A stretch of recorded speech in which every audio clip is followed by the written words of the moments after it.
now we review the 2022 experimental horror film, Skinamarink. Skinamarink-a-dink-a-doo, Skinamarink-a-doo. Alrighty, ladies and gentlemen, I realize I'm coming late to this party, but I have seen the experimental horror film Skinamarink.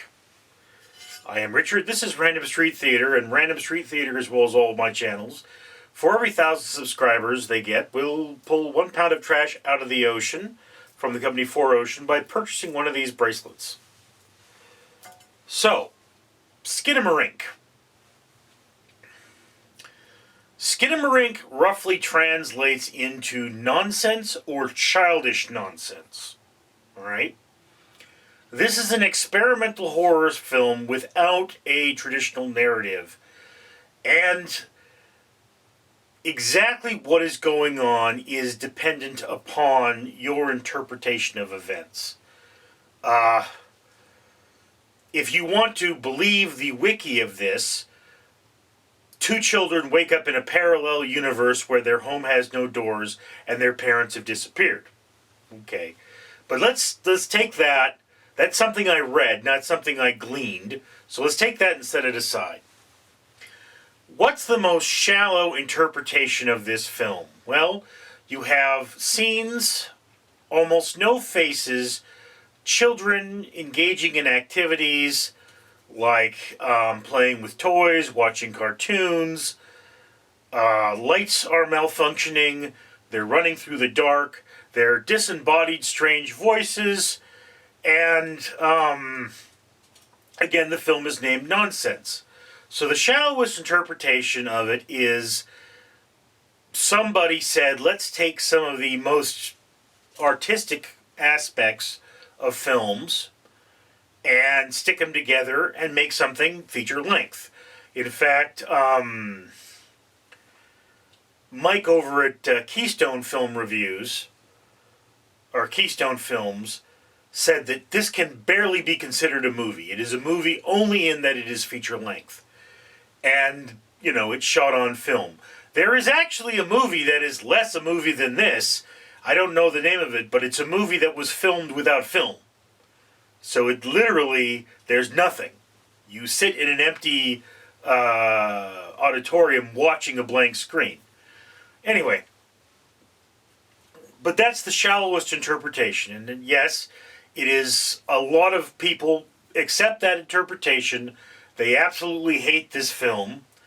I mean, because you don't know what's going on. There's a lot of shots of ceilings and a lot of shots of Legos on the floor and a couple shots of that phone with a face on it we all had as children. I don't even know if they still make it anymore.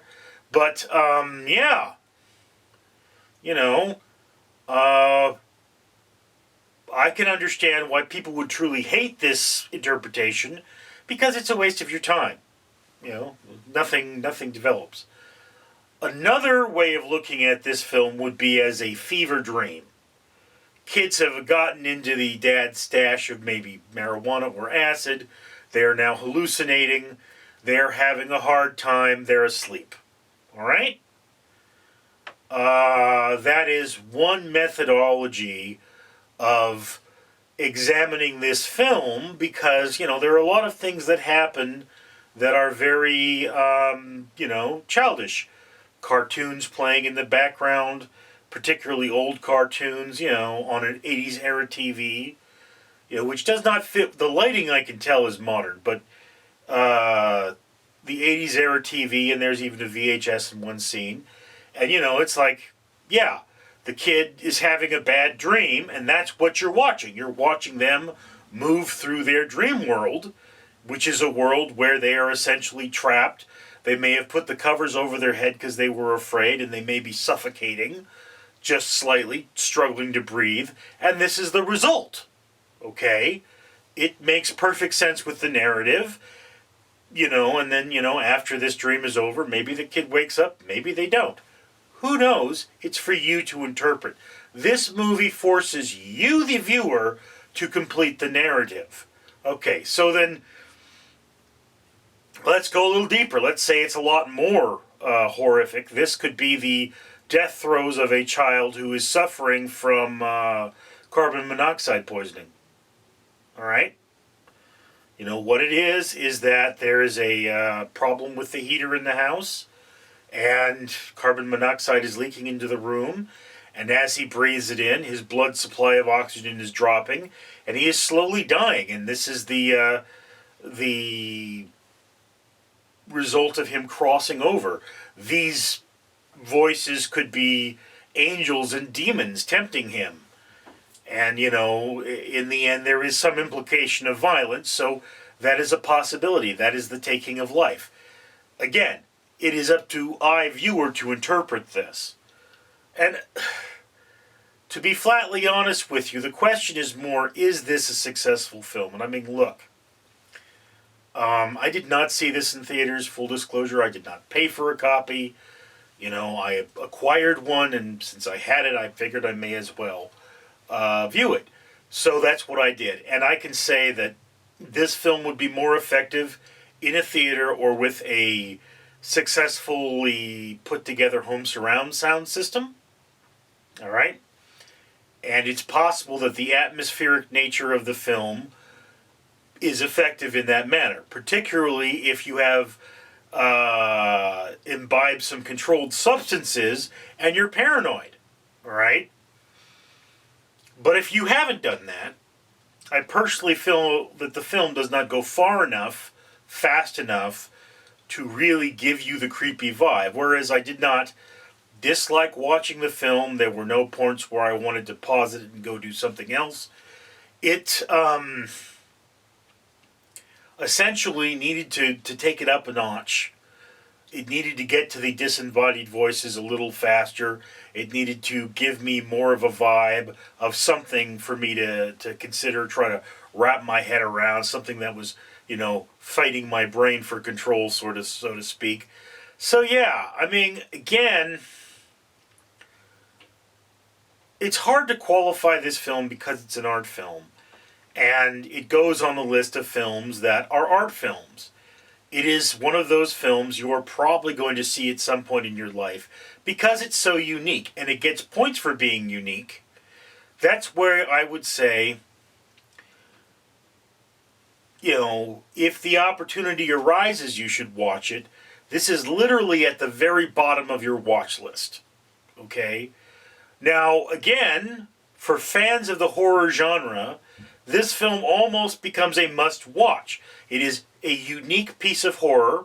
It was filmed on a shoestring budget, and there will be variants of this film because it was so cheap to produce that it absolutely will spawn copycats. It is much like Blair Witch in its found footage format. Although, again, what's the opus of found footage is essentially Paranormal Activity. So this could be the start of an entire genre of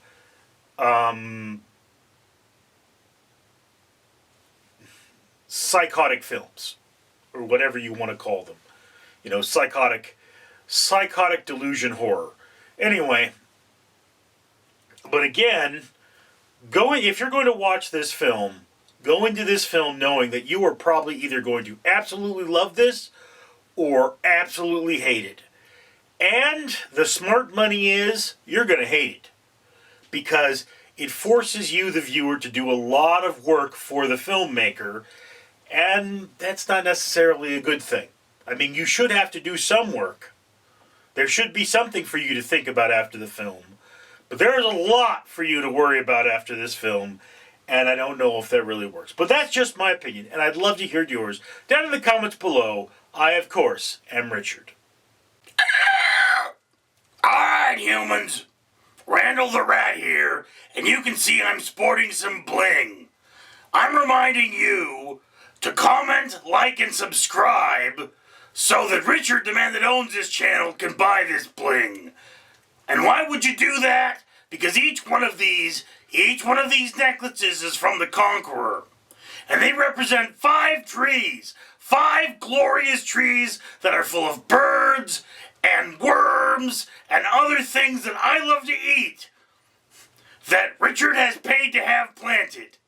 Yes, that's right. He walks, he buys these, they plant trees. So all you have to do is comment, like, and subscribe so Richard can afford to go places where he walks, where he can get medals like this and plant trees, and you could have a better, greener world. Isn't that worth it? So, lazy human on that computer, comment, like, and subscribe. Better world for you, better world for me, and maybe I won't eat your face! Randall out.